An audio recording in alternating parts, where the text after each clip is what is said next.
Electric current is a chapter that deals with electrical circuits, like series and parallel circuits and potential divider circuits.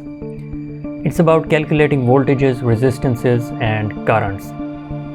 We'll study the chapter Electric Current from the O-level physics syllabus, and we'll solve the relevant past exam paper questions. Let's begin.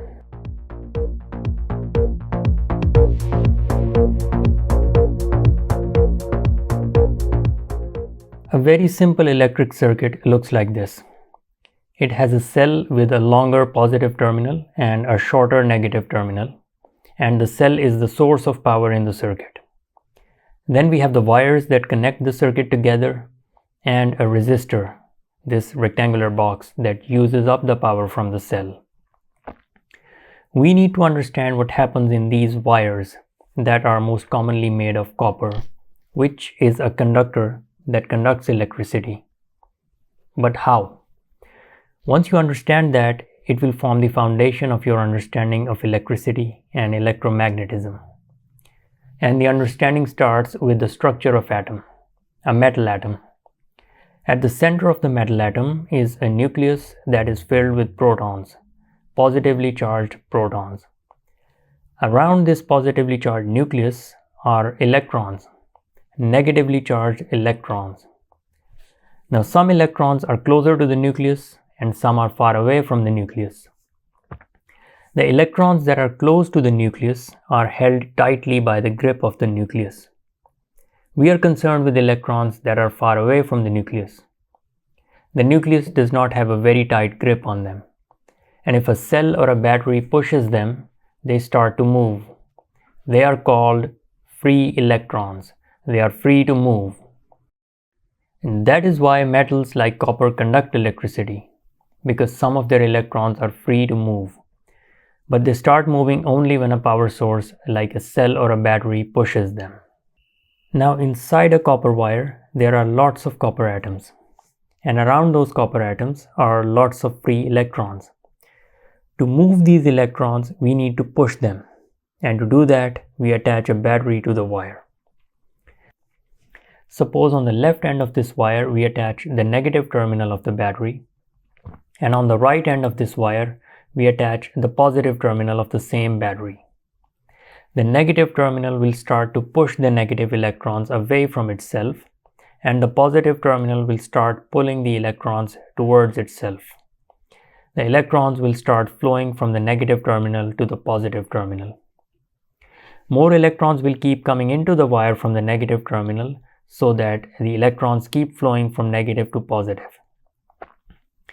When these electrons are flowing through the wire, there is a current in the wire. So can we say that current is a flow of electrons? Well, yes, we can.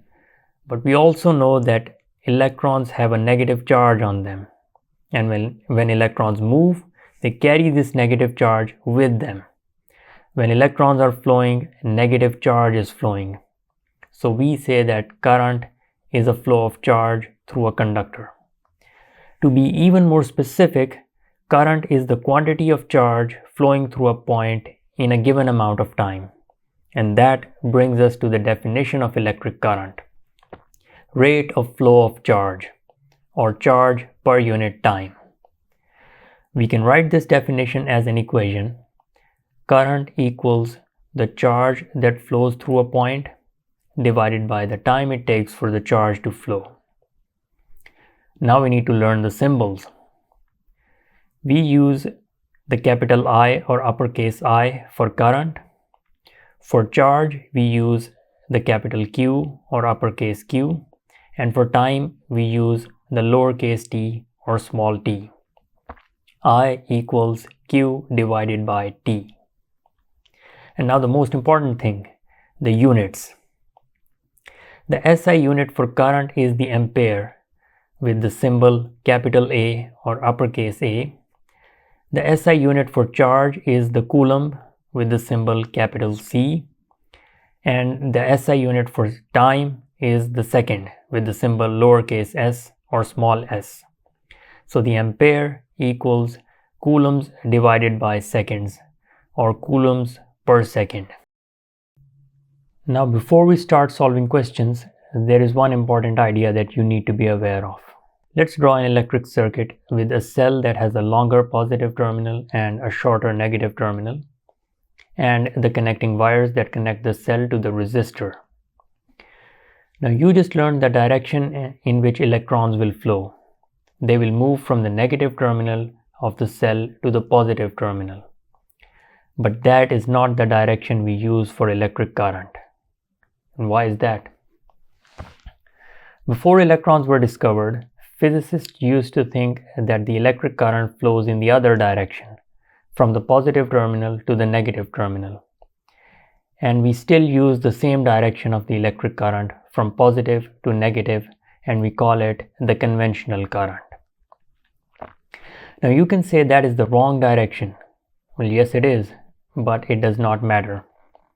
Even if we use the wrong direction of current to solve electric circuits, we get correct answers. So we keep using the direction of the conventional current. Now, if the examiner asks you to describe the direction of current in a circuit, you will describe the direction of the conventional current, that is from the positive terminal to the negative terminal. But if the examiner questions you about the direction of electron flow, only then will you describe the actual direction of flow of electrons from the negative terminal to the positive terminal. It's a bit confusing, but it is what it is. Now, to consolidate the understanding, let's practice questions from past exam papers. Question 1 states that figure 1 shows a solar powered charger connected to a cell phone, a mobile phone. So there's a solar powered charger and a cell phone in figure 1. The battery inside the cell phone is charged by the solar powered charger. It takes 4.5 hours to charge the battery with an average current of 300 milliamperes. Calculate the quantity of charge that enters the battery. Give the unit of your answer. Now remember, you have to work in SI units. But first, let's collect the information given in the question. It tells us that it takes 4.5 hours to charge the battery. That means the time t equals 4.5 hours. But we need the SI unit, the seconds. So, to convert hours to seconds, we multiply by 3600, as there are 3600 seconds in an hour, and we get 16,200 seconds. Now the next bit of information is that we have a current of 300 milliamperes flowing to the battery. So the current I equals 300 milliamperes. Again, we need the SI unit, the ampere. So we need to remove the milli. And milli means multiplied by 10 to the power minus 3. So in place of milli, we can write multiplied by 10 to the power minus 3. And 300 milliamperes becomes 300 multiplied by 10 to the power minus 3 amperes. If you recall the equation I equals Q divided by T, we have the current I, we have the time T, we need to calculate the charge Q. Rearranging the equation gives us Q equals I multiplied by T, that is 300 into 10 to the power of minus 3 amperes multiplied by 16,200 seconds, which gives us 4,860,000 coulombs of charge, and we can write it in the standard form, 4.86 multiplied by 10 to the power of 6 coulombs. Question 2 states that the figure 2 shows an electric circuit. There are 2 points marked X and Y on the wires. Which row correctly states the direction of the conventional current and the electron flow?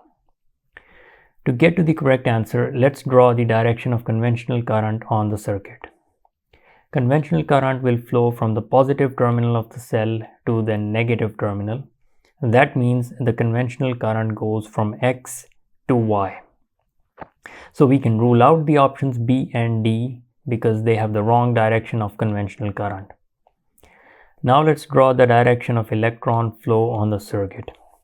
And electrons will flow from the negative terminal to the positive terminal.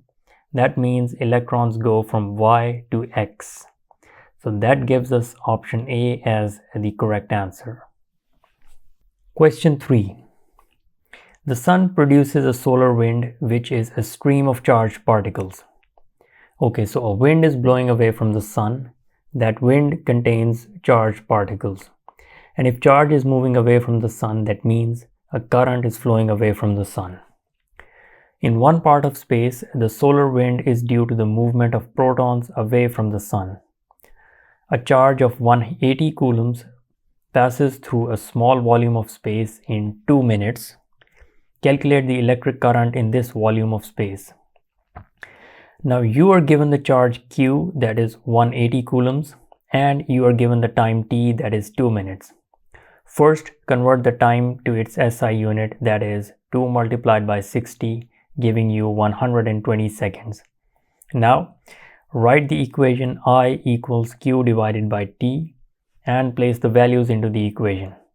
Current equals 180 coulombs divided by 120 seconds, that is 1.5 coulombs per second or 1.5 amperes of current. One last thing about the basics of current is the ammeter, the device used to measure current in a circuit. The symbol for the ammeter is a capital A written inside a circle, and we can show the ammeter connected in a circuit by drawing this symbol. For example, in this circuit, the ammeter A will measure the current through the circuit. Now the ammeter can be connected anywhere in this circuit because in this particular circuit, the current is the same at all points. So the ammeter can be connected here, here, or at any other place in the loop, and it will give the same reading.